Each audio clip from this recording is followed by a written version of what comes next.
Good morning, first grade. Are we ready for reading this week? Go ahead and get out your reading books. Mrs. Connor finally got a copy of hers. I want to show you a couple of things. Anybody know what this is? I'll show you the back. I'll flip it around to the front. It's a painting. Mrs. Connor likes to paint when she has a free minute. This was a painting I did with a friend and my mom at a painting class. And how many of you guys have one of these at home? Don't tell Kevin I borrowed his. See that? We have a paint set with different colors and a brush. So these are important to today's lesson. Before we get started, I'm going to go over your service words with you, and then I want to introduce some new vocabulary words to you. And then we're going to talk about our picture and our story and read those 2 pages next in your book. So let's go ahead and say these words out loud with Mrs. Connor. We have the word water, some,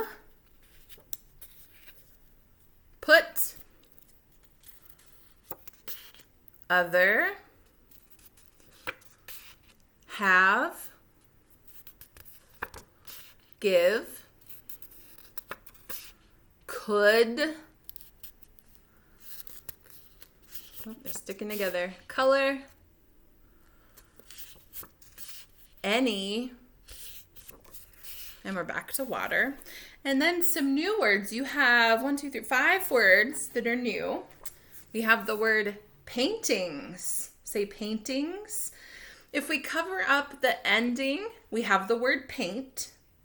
Then they added the ending ing, so painting. And then there's more than one, so when there's more than one there, you have to add a what? An S, paintings. Very good.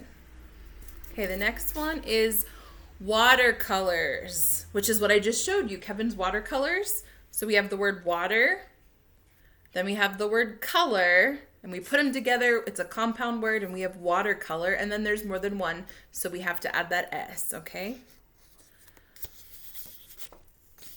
Well, this is a big one. Hummingbird. Hummingbird. That's a type of bird. Blue jay. It's another type of bird.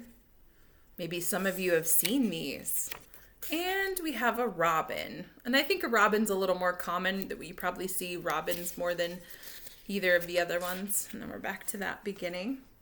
Okay, so go ahead and turn into your reading books to page 32 and 33. This is what it looks like.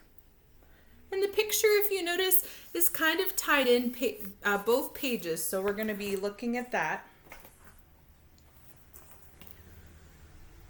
Notice on page 32, there's those bold words at the top, and that just tells us that this is what this section of the story is called, and it's called John's Paintings. Remember last week we were talking about John was drawing the sketch of that finch, remember, a type of bird?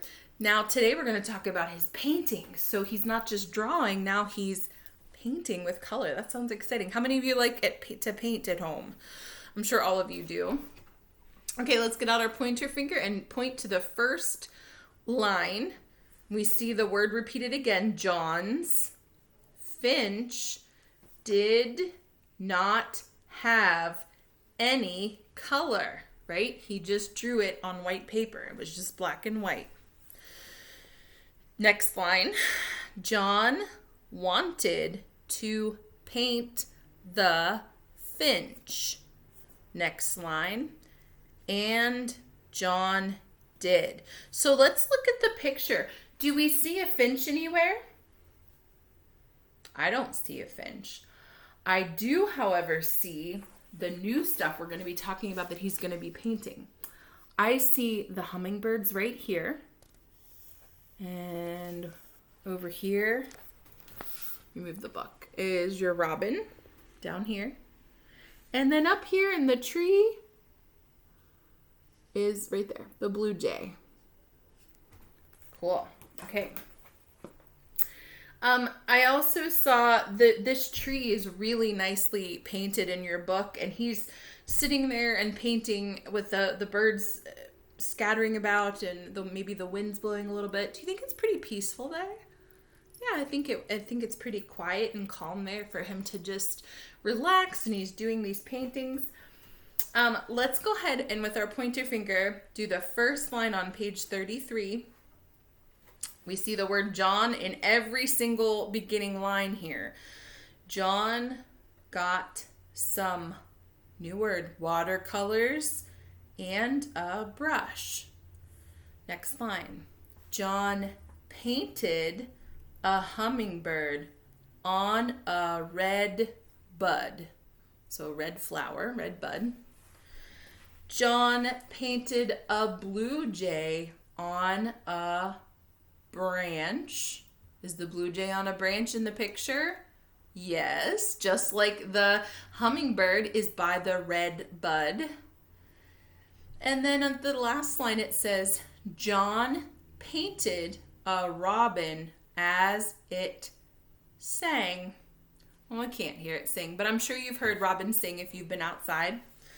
Now that's all for today. However, I would like you to get out your favorite stuffed animal. We've done this before. Sit them in the seat across from you, or you can just read to your mom and dad or your grandma or whoever's with you.